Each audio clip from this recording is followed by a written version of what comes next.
this is an intro video for the Alraun Academy of Witchcraft and Sorcery series that was intended to become a online course this year, but the idea didn't turn out so well.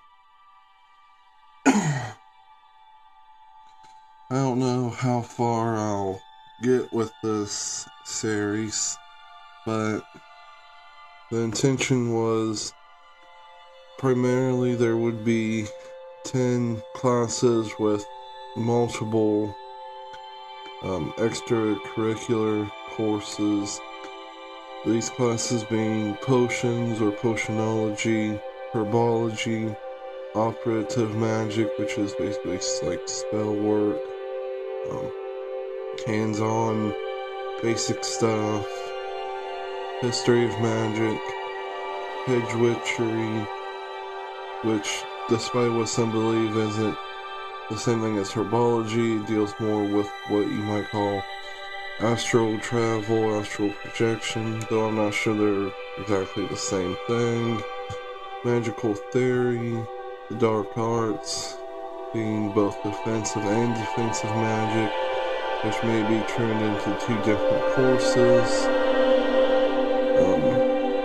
Divination, astrology, and astronomy, which may have a different title. I came up with Astro Studies, Astrologia, which I believe was the Greek word for astrology. But in this course, or this coming course, I will focus on potions, or as you can see, aka potionology. Sorry for the shaking camera, or phone really. We will discuss common or basic aqueous potion bases, which these basic common ones are water, oil, and alcohol.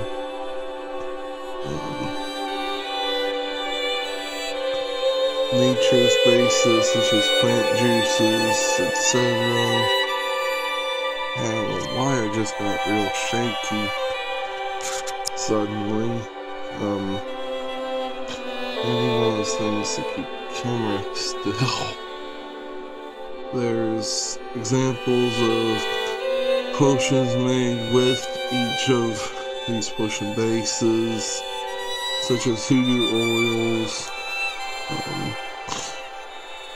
other kind of, not just oils, what constitutes a potion, what is potionology, so on, and potion ingredients, which I will get into in the very following video, which will deal mainly with the first potion base being water, and why water.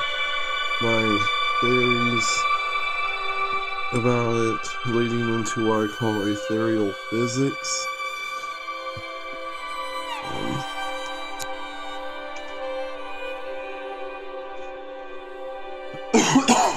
Then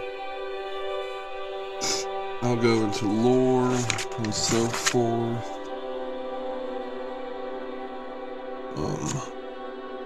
Spiritual systems, which I'll explain in the next video.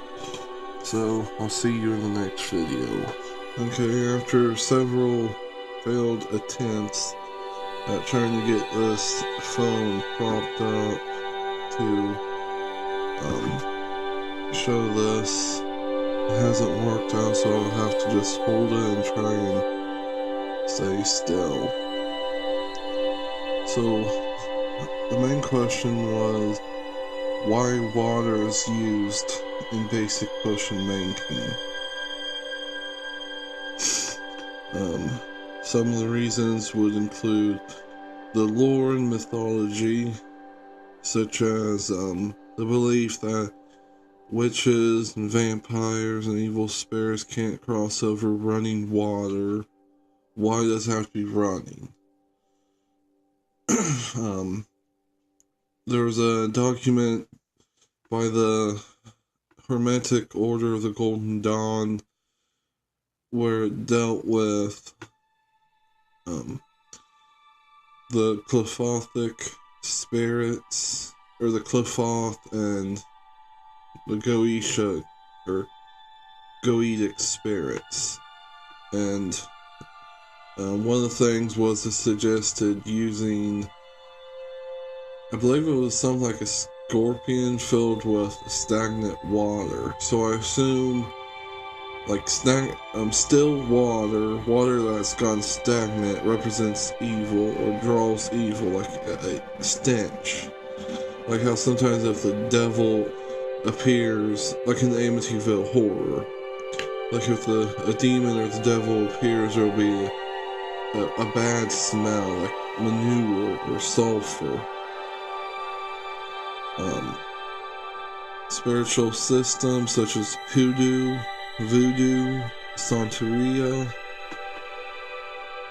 Espiritismo, Curanderismo. I might be missaying that.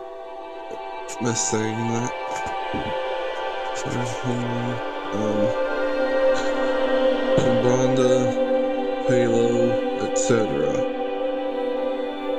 And then some of the founding system behind those traditions is Allan Kardec's Spiritism, or Kardecian Spiritism. A system of foundation, not a founding system per se, except maybe a Spiritismo. Then alchemy, which is a foundation in potionology, but not the set foundation of it, the sole foundation of it. This video will have to be in several parts, but let's go to alchemy.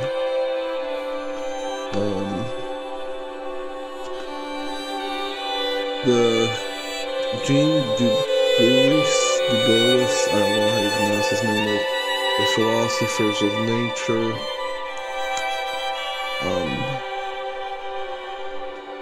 They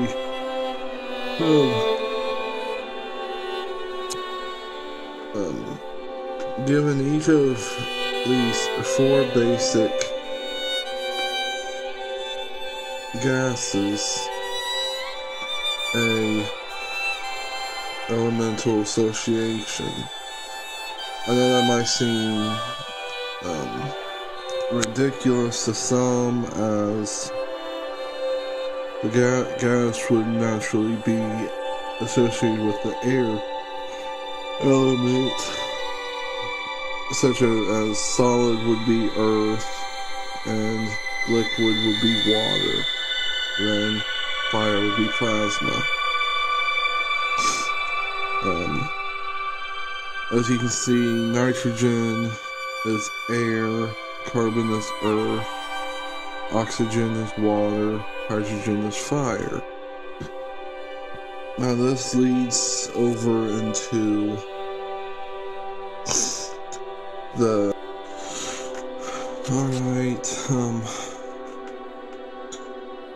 assuming where I left off on the previous video, since there's cats trying to bug me.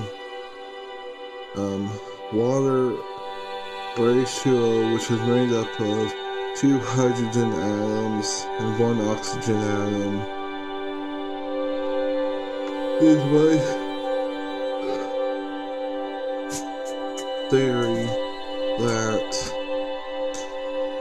hydrogen, which spiritually contains, or is conducive, I believe would be the term, conductive of high spiritual energies, like a metal rod conducting electricity, I guess, sort of.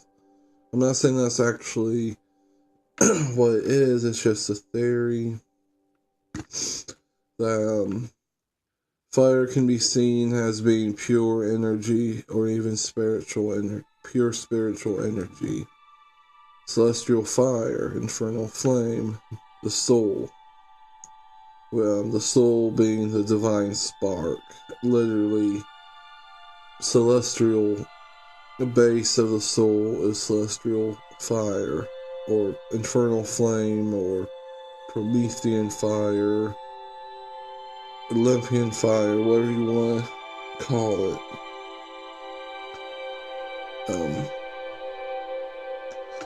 And like I said, this is, I believe, the molecular structure. And this next symbol down is one that I